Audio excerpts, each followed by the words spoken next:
Introducción. Mantener la seguridad de una infraestructura cloud es uno de los trabajos con mayor demanda en las empresas.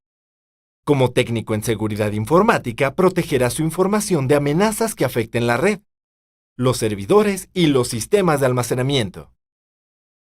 Para adquirir estas habilidades, se recomienda que antes de tomar esta capacitación, curses primero los oficios de administrador de servidores, técnico en seguridad para el análisis de riesgos, fundamentos del cómputo en la nube y fundamentos de virtualización.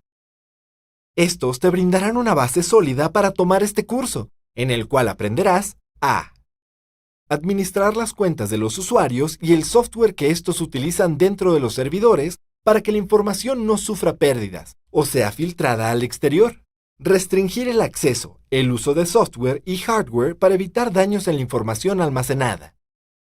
Implementar soluciones de almacenamiento en red que ayuden a respaldar la información. Usar redes virtuales y definidas por software como alternativa para redes flexibles bajo demanda.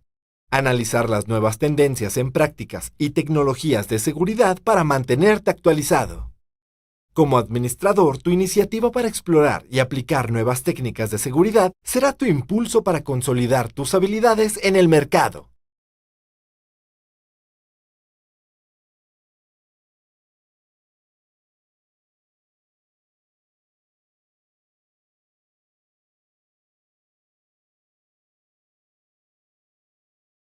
Seguridad en la nube. Cloud o nube es el concepto de almacenar y acceder a la información en Internet. Puede ser de forma privada por parte del área de TI de la empresa o pública, siendo un servicio externo de algún proveedor. La nube está conformada por servidores, redes, dispositivos de almacenamiento. Para crear una nube privada, se necesita conectar estos elementos en una infraestructura donde la información circule fluidamente, pero debidamente protegida para que no sea filtrada al exterior. Antes de optar por implementar un sistema de estos, se deben analizar los siguientes aspectos. Amenazas. Problemas a los cuales la organización puede enfrentarse y debe prevenir. Por ejemplo, acceso y autenticación no autorizados. Violación de datos. Secuestro de cuentas. Pérdida de datos. Negación del servicio. Vulnerabilidades. Los puntos débiles en las aplicaciones que deben conocerse para garantizar la integridad de la información. Por ejemplo, interfaces y API inseguras. Debilidad en la encriptación de información. Cuentas susceptibles a hacking. Responsabilidades. Establecer reglas y protocolos que regulen la responsabilidad de la organización y la de los clientes. Contraseñas seguras. Control del flujo de la información de la empresa. Políticas de confidencialidad de la información de los empleados. Una vez contemplados estos riesgos y tomando las medidas necesarias para proteger servidores, redes y el almacenamiento, la empresa estará lista para implementar esta infraestructura.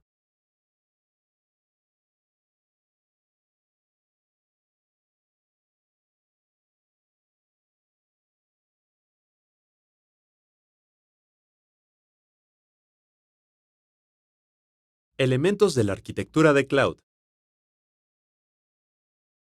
Las empresas que deseen implementar su propia infraestructura de nube, ya sea interna o externa, deben conocer los elementos que la conforman. La nube necesita la siguiente infraestructura. Usar servidores como máquinas huésped para máquinas virtuales o administradores de los servicios. Separar algunos de los recursos de TI de los dispositivos físicos, como por ejemplo, aplicaciones, almacenamiento, redes y servidores mismos. Seleccionar el tipo de almacenamiento en red que mejor corresponda a las necesidades de la solución tanto para su funcionamiento como para asegurar el respaldo y recuperación de datos. Asegurar las conexiones de los servidores y el almacenamiento con protección para redes. Administrar el servidor, la red y el almacenamiento con metodologías, normas y protocolos de seguridad adquiridos mediante certificados para proporcionar gobierno de TI. Esta infraestructura proporciona beneficios como uso eficiente de las inversiones de TI, fácil implementación de recursos nuevos, mayores niveles de calidad en los servicios, menor sobrecarga administrativa, Disminución en el consumo de energía e instalación.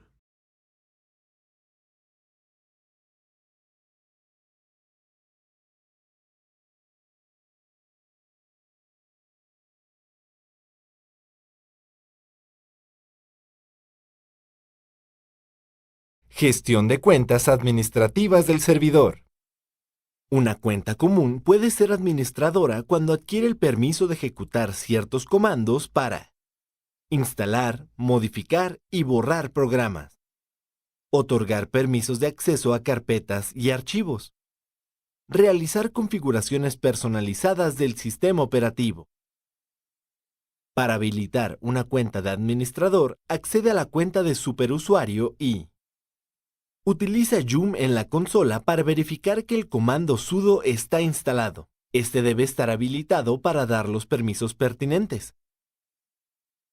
Crea un grupo de usuarios llamado admins para facilitar la gestión de una o varias cuentas administradoras y verifica que aparezca en el archivo groups.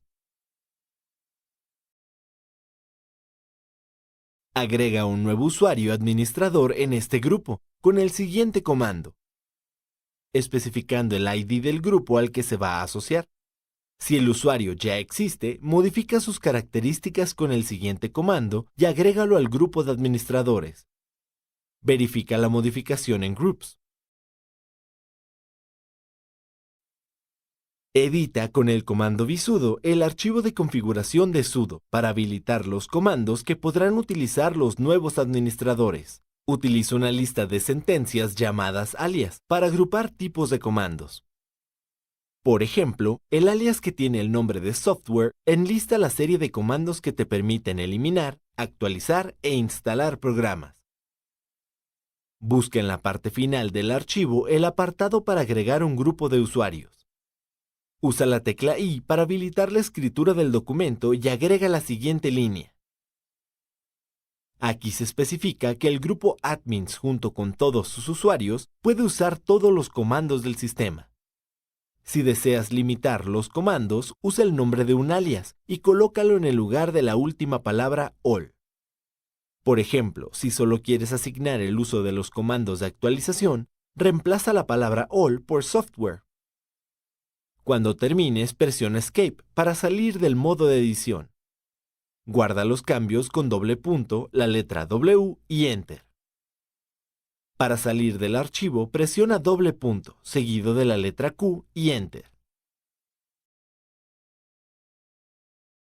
Para que los cambios tengan efecto en el sistema, deberás reiniciar tu computadora.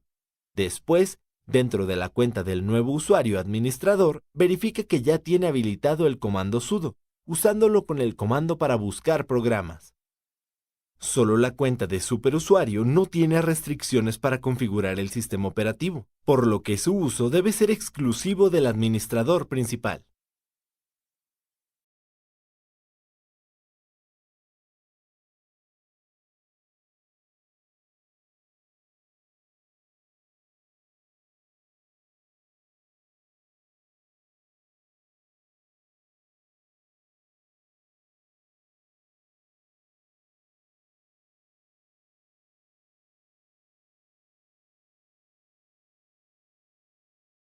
Gestión de cuentas del servidor. Para que los usuarios puedan acceder al servidor, gestiona su creación o eliminación. Y organízalos en grupos, según las áreas de la organización. Para crear un usuario dentro de la terminal, escribe como root user add y el nombre del usuario. Escribe el siguiente comando y el nombre del usuario para asignarle una contraseña. Después, ingresa la contraseña del usuario y confírmala cuando el sistema te lo solicite. Verifica que se haya creado el usuario en el directorio Home. Teclea ls para verificar la existencia del usuario. Para eliminar un usuario, escribe como root el siguiente comando y el nombre del usuario. Para verificar su eliminación, ve al directorio Home. Teclea ls para verificar que haya sido eliminado. Crear y administrar grupos te permite tener un mejor control de accesos al servidor. Para crear un grupo, escribe como root en la terminal este comando y el nombre del grupo. Escribe la siguiente instrucción, el nombre del usuario y el grupo. Realiza este paso por cada usuario que agregues al grupo. Teclea Groups y el nombre del usuario para verificar que haya sido agregado. Este debe aparecer al lado del grupo al que pertenece. Para cambiarle el nombre al grupo, escribe el siguiente comando. Para eliminar un grupo, escribe como root en la terminal groupdel y el nombre del grupo. Ingresa Groups y el nombre de algunos de los usuarios que pertenecían al grupo que acabas de eliminar. Aparecerán esos usuarios sin un grupo asignado. Si eliminas un grupo, solo borras los permisos asignados al grupo, pero los usuarios de este permanecen en el sistema.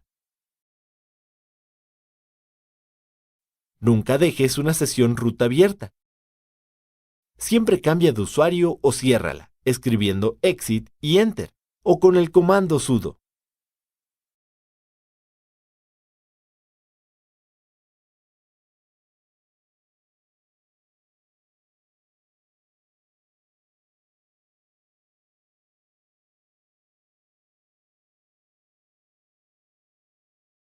Deshabilitar servicios del servidor.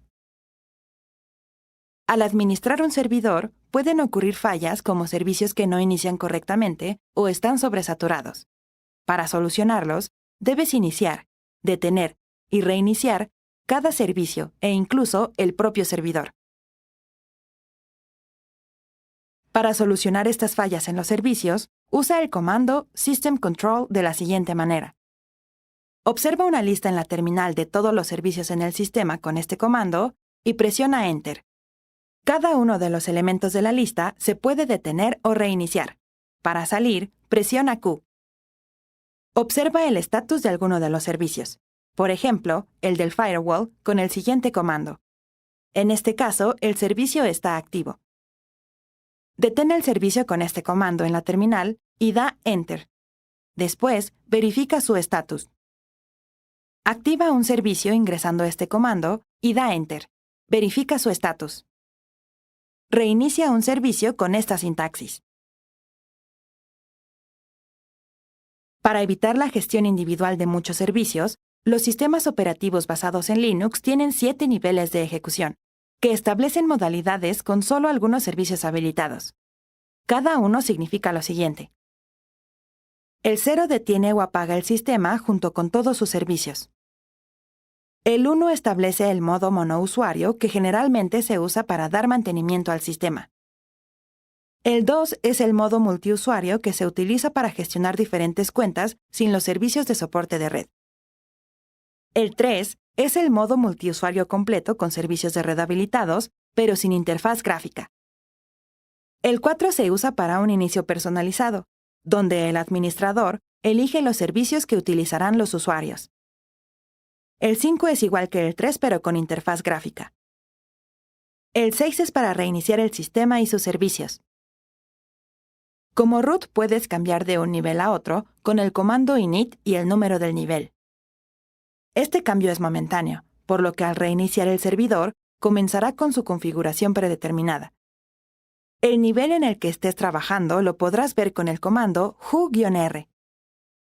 Para cambiar el nivel de ejecución predeterminado, dirígete al directorio etc como root y da Enter.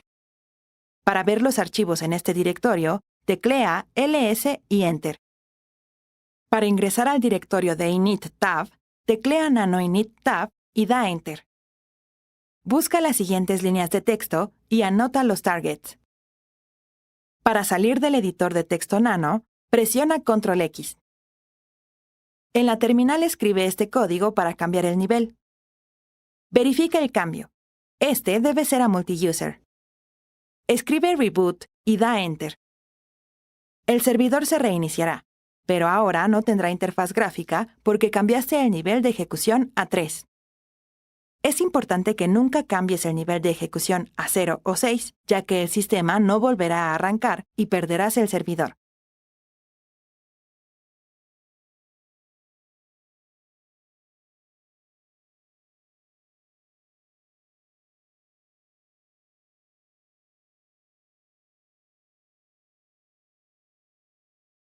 protocolos y firewall del servidor.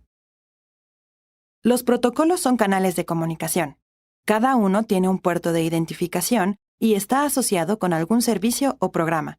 Su acceso a los servicios está limitado por reglas, las cuales son controladas por el firewall del sistema. En la versión 7 de Linux, este programa se llama FirewallD. Este clasifica los protocolos del sistema en las siguientes zonas, con permisos de acceso particulares. Zona de descarte, drop. Elimina cualquier paquete entrante y solo las conexiones de red salientes están disponibles. Zona de bloqueo. Permite solo conexiones establecidas dentro del servidor, y todas las demás peticiones de conexión se rechazan. Zona pública. Acepta las conexiones de un puerto específico y las otras se descartan. Zona externa. Actúa como un enrutador. Solo se permite la conexión especificada y las otras no se aceptan y se eliminan. Zona desmilitarizada, DMZ. Delimita una zona a la que se puede permitir el acceso a algunos de los servicios al público. Acepta solo conexiones entrantes seleccionadas. Zona de trabajo. Definen redes internas, es decir, permite el tráfico de redes privadas. Zona de hogar. Se utiliza especialmente en hogares. Confía en las otras computadoras de la red. Permite solo las conexiones entrantes seleccionadas. Zona interna. Esta es similar a la zona de trabajo. Permite el tráfico de redes con conexiones seleccionadas permitidas. Zona confiable. Acepta todo el tráfico. Para limitar el acceso, realiza lo siguiente en la consola. Visualiza las zonas del firewall con el siguiente comando. Verifica la zona que usa actualmente el sistema con la siguiente línea. Usa lo siguiente si quieres cambiar la zona utilizada. Visualiza las zonas activas y las interfaces a las que están asociadas. En este caso, se observa que la zona de trabajo está asociada a la interfase de red de Ethernet. Realiza lo siguiente si quieres agregar un nuevo servicio a la zona, por ejemplo, el de NFS. Remuévelo con lo siguiente. Agrega la siguiente opción para guardar los cambios en las zonas tras reiniciar la computadora. Reinicia el firewall. De este modo, las conexiones que intenten conectarse al puerto de este servicio serán monitoreadas por el firewall y serán bloqueadas dependiendo de la zona a la que esté asociada.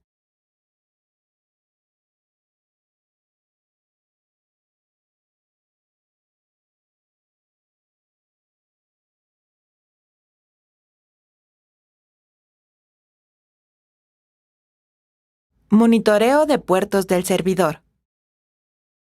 Linux usa programas que te permiten monitorear los puertos de los servicios para detectar programas desconocidos, y de esta forma puedas tomar decisiones acerca de la restricción de estos accesos.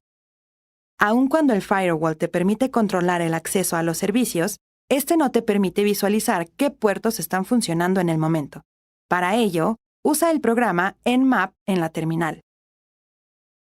En una consola y con la ayuda del comando sudo, verifica que esté instalado el programa Nmap con el comando yum. Visualiza los puertos, su estatus y el servicio al que pertenecen con el comando.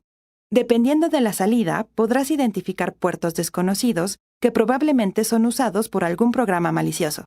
Por ejemplo, el puerto 631 es desconocido, así que tienes que obtener mayor información sobre este. Usa los archivos donde se enlistan los servicios del sistema para encontrar el servicio asociado a este puerto con el siguiente comando. Se muestra que el puerto 631 está asociado a un servicio de impresión, pero para seguir inspeccionando, supón que el comando no obtuvo información. Es lo que normalmente pasaría si fuera un puerto usado por un programa cracker. Verifica con el siguiente comando otros servicios y puertos no reservados del sistema que hacen referencia a este puerto. Aquí puedes observar que está asociado el servicio copsd con el puerto 1321, el cual es un demonio que te permite instalar y utilizar una impresora en red. Usa el siguiente comando para visualizar si otros puertos abiertos están asociados al puerto 1321. En este caso, despliega la información asociada al puerto 22, donde se muestran otros protocolos de red que permiten el acceso remoto por medio de SSH. Por lo tanto, estos protocolos de red están asociados con la impresora y por esta razón, al ser de uso secundario, aparecen como desconocidos. En caso de que el puerto no sea identificado con estos programas, usa los comandos del firewall para agregarlo a la zona de descarte.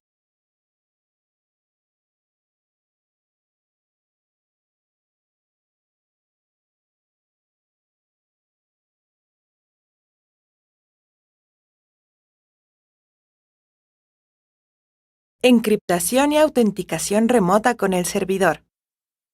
La encriptación consiste en resguardar la privacidad de la información mediante una clave y un algoritmo para transformarla en un código que solo el destinatario podrá leer. La clave se usa para descifrar dicho mensaje, revirtiendo el proceso. Hay 3 tipos de encriptación, cuya aplicación depende de cómo los algoritmos usan dicha clave. Simétrica. Utiliza una clave para cifrar y descifrar el mensaje. Si se descubre, puede significar un riesgo grave de seguridad. Asimétrica. Usa 2 claves llamadas pública y privada, donde la primera se usa para cifrar la información y la segunda será conocida solo por el destinatario para descifrar la información. Híbrida. Mezcla los 2 métodos anteriores. El mensaje se cifra con una clave en el emisor, al mismo tiempo que se crean las llaves en el receptor. Se envía la clave cifrada con la llave pública al receptor para que realice la doble desencriptación, primero de la clave y luego del mensaje. Estos métodos se utilizan para resguardar el intercambio de información en las conexiones remotas de computadoras. Para realizar esto, usa 2 computadoras, una que funcione como servidor y otra como cliente, y crea un par de llaves, pública y privada, en la computadora cliente que se usará para conectarse al servidor con el siguiente comando. Al momento de crearlos, deberás introducir una contraseña para proteger la conexión remota de cualquier intento de acceso no autorizado.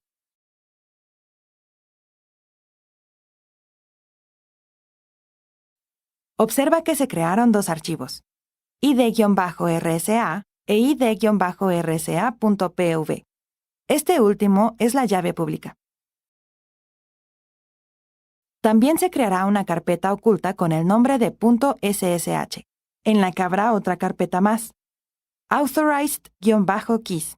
Si no están las carpetas, deberás crearlas y copiar la llave privada en la carpeta .ssh. Cambia los permisos de las carpetas. Copia la llave pública al servidor y agrégala a la lista de llaves autorizadas. Cambia los permisos de las carpetas en el servidor. Verifica que puedes establecer la conexión al servidor y que el sistema te solicita las contraseñas de seguridad. Con estas medidas, tu conexión remota al servidor estará resguardada con encriptación y con contraseñas de seguridad para proteger las llaves de cifrado de tus equipos de cómputo.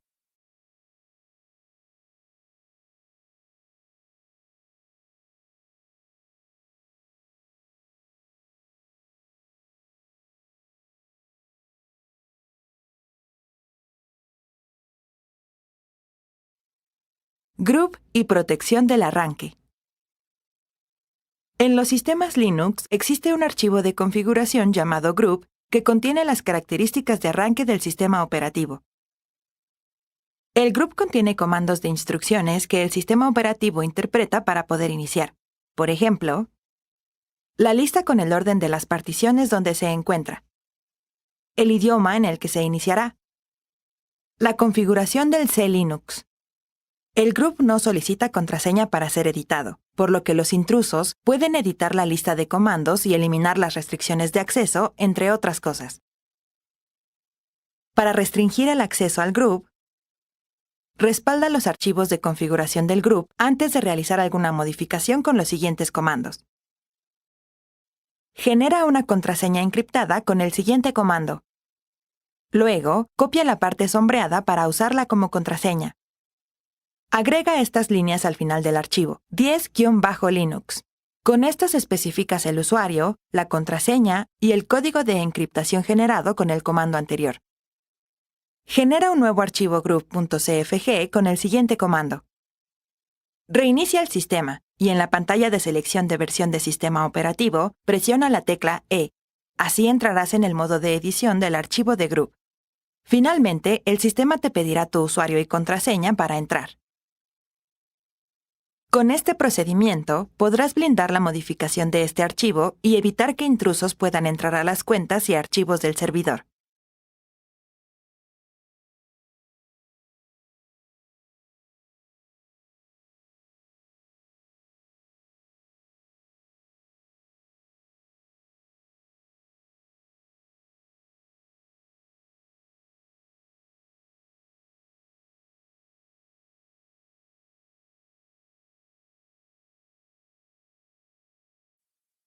Control de acceso a cron. Los sistemas Linux usan cron para programar tareas. Su configuración preestablecida indica que todos los usuarios tienen acceso, aspecto que puede resultar riesgoso ya que se puede utilizar fácilmente para ejecutar malware. Para limitar esta herramienta, Linux utiliza dos archivos de configuración. Este archivo sirve para listar los usuarios que no tienen permiso de usar cron. Si quieres bloquear por completo el uso de cron, aquí deberás indicarlo con la palabra Nobody No Access. Si no es el caso, crea una lista de usuarios que tienen permitido usar cron con este archivo.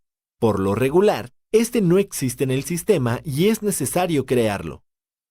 Para agregar usuarios que tienen permitido usar cron, verifica que el archivo cron.deny contiene los comandos para denegar todo el acceso. Abre el editor de textos Nano para editar el archivo cron.allow. Agrega el nombre del usuario o enlista los nombres en caso de que sean más de uno. Guarda y cierra el editor. Reinicia el servicio de cron para que los cambios surtan efecto. Es recomendable que solo el administrador pueda utilizar cron y acudir a él para solicitar el acceso a su uso. De este modo, el servidor estará más protegido contra malware.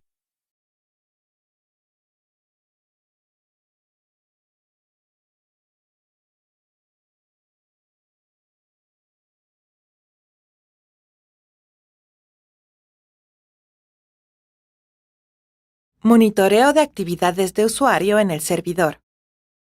Para que la información del servidor esté segura, debes monitorear las actividades que se ejecutan mediante una librería. Esta te permite visualizar, por ejemplo, estadísticas de uso de aplicaciones, tiempo que pasan los usuarios en su sesión, uso de comandos asociados a los programas que se ejecutan. Verifica que la librería esté instalada. El servicio asociado a la librería está activado. De no ser así, habilítalo con el siguiente comando. Inicializa el servicio con la siguiente instrucción. La librería cuenta con algunos comandos de monitoreo. AC, sin especificar algún argumento, te permite desplegar el tiempo total en horas de cada inicio de sesión de los usuarios. Con el argumento "-d", despliega el tiempo total de uso de la computadora por día. Con el argumento "-p", despliega el tiempo de sesiones ingresando el nombre del usuario. También se puede visualizar de manera particular ingresando el nombre del usuario.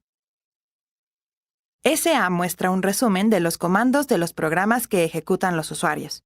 En este se especifican los siguientes criterios. La primera columna muestra el número de procesos que ejecutan los comandos de los programas que utilizan los usuarios. La segunda, el tiempo real en minutos. La tercera, el tiempo que se tarda en desplegar el resultado del comando en minutos. La última columna muestra el comando empleado. Usa el argumento "-u" para ver el uso individual por usuario. Usa el argumento "-m" para ver el número total de procesos. Usa el argumento "-c" para el más alto porcentaje de uso de los usuarios.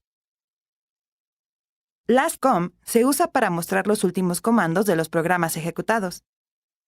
En caso de recibir la notificación de una incidencia, con este comando podrás identificar al usuario que la causó. Analiza estas estadísticas de uso de la computadora para identificar actividades anormales que puedan ocasionar alguna vulnerabilidad en el software y en la información.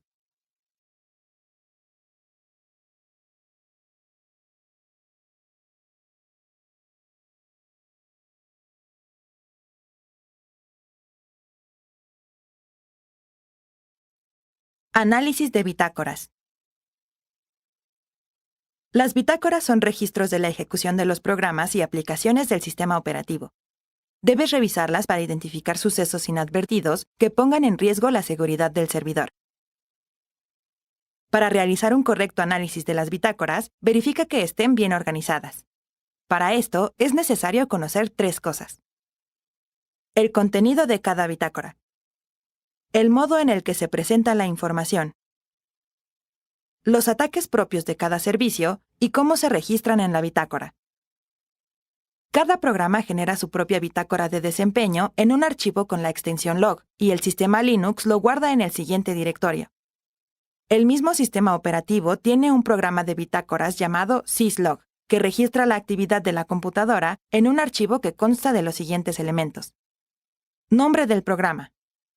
Facility, servicio o facilidad. Prioridad. Mensaje de bitácora. Los registros se guardan en la siguiente carpeta en orden cronológico de su creación. Linux cuenta con una aplicación que permite generar reportes automáticos y enviarlos por correo electrónico. Para ejecutar dicha aplicación, instala la aplicación si no está en el sistema. Usa un editor de texto para modificar el archivo de configuración y mandar las notificaciones al correo deseado. Cambia la siguiente opción de root por la del correo en la línea correspondiente. Cambia el nivel de detalle del reporte según las necesidades de tu análisis. Guarda el archivo. Ejecuta la aplicación por medio del siguiente comando, seguido del nombre del programa que vas a analizar para generar un reporte. En el reporte se muestra la fecha de ejecución del programa, la duración de su uso, una lista de los procesos que se realizaron con esa aplicación y comentarios de mal funcionamiento. Estos datos te ayudarán a encontrar actividad inusual de las aplicaciones. Por ejemplo, largos periodos de ejecución. Una larga lista de procesos que normalmente no pueden realizarse de forma manual a menos que utilices una herramienta de programación.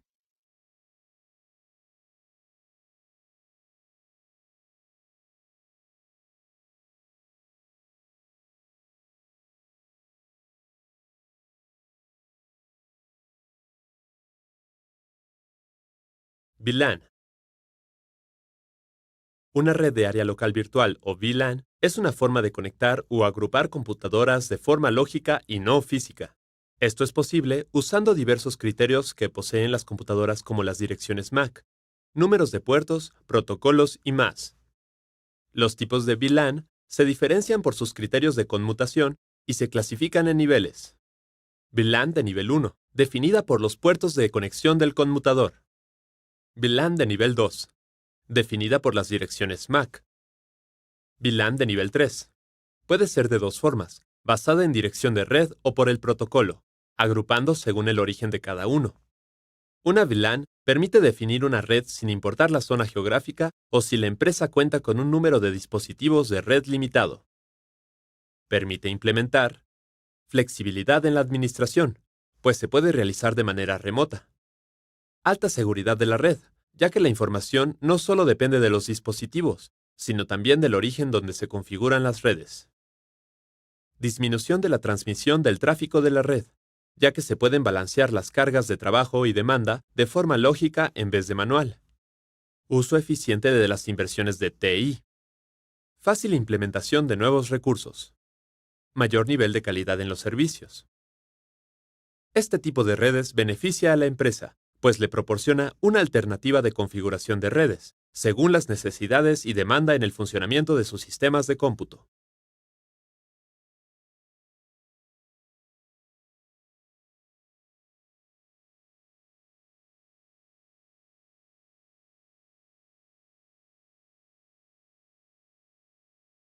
Dispositivos de red.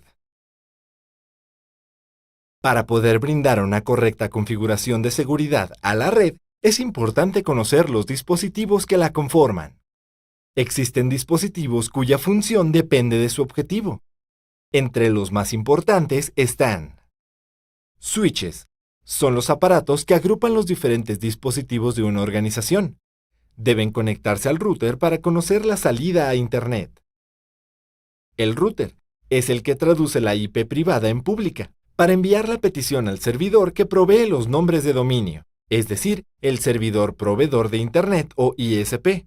Para que el intercambio de información en la red sea seguro, los routers deben usar la opción de IPsec en el envío de los paquetes de información, agregando una trama especial para verificar si el receptor está autorizado para ver la información. Utilizar una lista de control de acceso, donde se ordenan las IP que pertenecen a la red. Constituir políticas y grupos de IP para gestionar las computadoras. configurar la encriptación de la autenticación de los miembros de la red. Establecer las políticas del firewall para impedir el acceso no autorizado a la red interna desde el exterior. Los ISP son los encargados de encontrar el dominio y enlazarse con otros ISP para conectar con la dirección pública del servidor donde se encuentra la página de Internet solicitada. Después, usando la traducción de direcciones de red o NAT, se realiza la conversión de IP públicas a privadas para conectarse con la computadora correcta que contiene la página web. Esta infraestructura proporciona beneficios de seguridad si se implementan las opciones correctas para cada elemento de la red. Esto ordena el flujo de la información y establece reglas de comunicación para evitar intrusiones.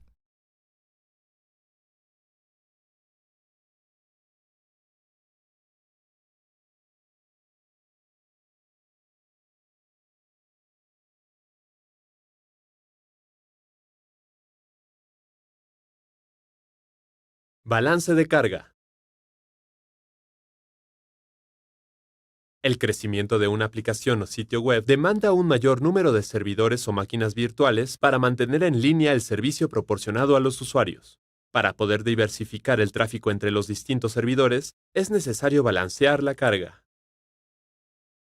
Este balance se realiza con una pieza de hardware que intercepta todas las peticiones de los clientes que están usando la aplicación, para redireccionarlos a los servidores de la misma. Siguiendo estas reglas, las peticiones se entregan una a una a los servidores según vayan llegando, según el peso de cada servidor, dependiendo del número de conexiones de cada servidor, o aleatoriamente entre los servidores. De esta manera, se garantiza que todos los usuarios puedan utilizar la aplicación sin perder el servicio. La virtualización también llega a los balanceadores de carga con el fin de que se puedan adaptar a la nube.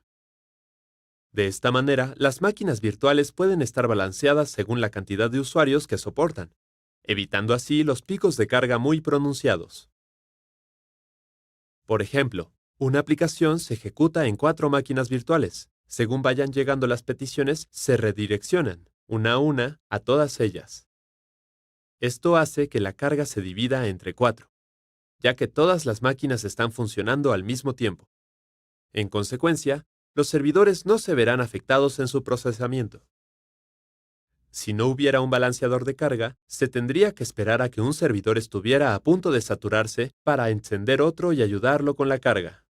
Las claves al utilizar balanceadores basados en la nube son la flexibilidad de crecimiento, así como la rapidez con la que se pueden implementar cortafuegos, evitando así la saturación de los servidores.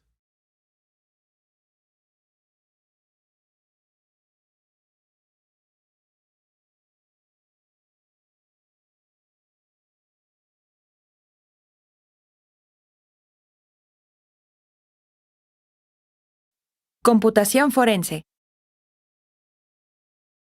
La computación o informática forense consiste en aplicar técnicas científicas y analíticas para identificar, examinar, recuperar y presentar datos que fueron manipulados o se perdieron en una computadora. En caso de que la seguridad haya sido vulnerada, debes realizar una investigación en la que se especifique que la información fue generada en el lugar de los hechos y no fue alterada.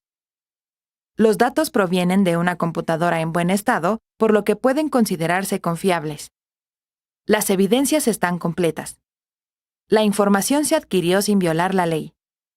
Después, clasifica la evidencia en las siguientes categorías. Registros generados por computadora. Registros no generados por computadora, solo almacenados. Registros híbridos. Para un mejor análisis de informática forense, se requiere un equipo multidisciplinario que incluya expertos que usen software especializado. La técnica forense comienza con el manejo seguro de los datos en los diferentes medios digitales para no alterar la información original, además de examinar evidencias de datos que fueron borrados. Para ello, asegúrate de que la información se usa para los fines correctos y verifica su integridad conforme a los procedimientos legales. Revisa y crea copias exactas de los dispositivos de almacenamiento de evidencia para su análisis. En esta actividad, se utiliza tecnología de punta para manipular las copias y no los archivos originales. Esto garantiza la integridad de la evidencia. Recaba y examina pruebas para su análisis. Por ejemplo, en el análisis del uso indebido de USB y el Internet de una computadora, se busca recuperar la información que se usó mal, identificando correos electrónicos, últimos sitios visitados, revisión de la memoria caché del navegador de Internet y más. Simplifica en un reporte la información que se obtuvo del análisis y preséntala al encargado del área donde ocurrió el problema, cuidando que la explicación sea clara y sencilla. Apóyate de una presentación. Aunque estos recursos son costosos debido a su complejidad y nivel de especialización, permiten generar un plan de seguridad.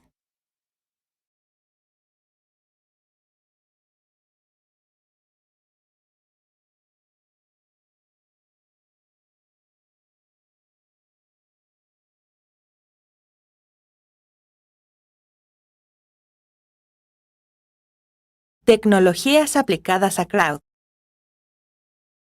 Una de las tecnologías que ha permitido popularizar a la nube es el uso de la virtualización, ya que agiliza los tiempos de implementación de la infraestructura.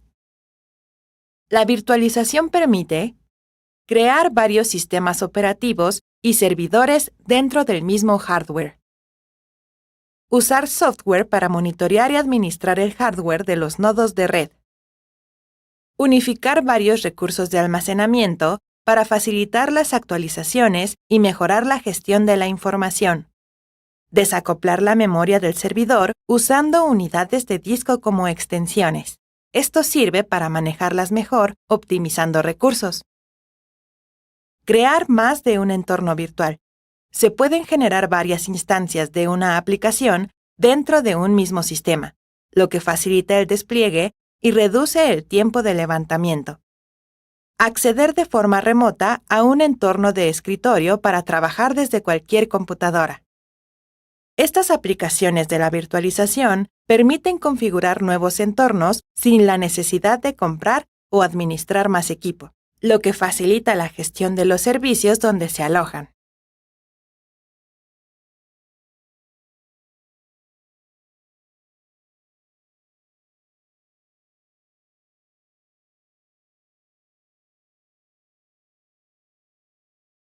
Creación de un respaldo. La forma más simple de crear un respaldo automático es usando cron, el administrador de procesos de Linux. Este programa copia todas las carpetas e información dentro de un archivo comprimido. Para generar el respaldo de la información que elijas, crea una carpeta llamada backup en el archivo raíz con el siguiente comando. Crea una copia comprimida de la carpeta con el comando tar y los parámetros -czf para que se cree un archivo nuevo gzip. La ruta y nombre del nuevo archivo. La fecha del sistema incluida en el nombre. La ruta y nombre de la carpeta que deseas respaldar, en este caso www. Ingresa el siguiente comando para crear un archivo nuevo en el cron, usando el editor Nano. Agrega este texto seguido de la instrucción para crear el archivo comprimido.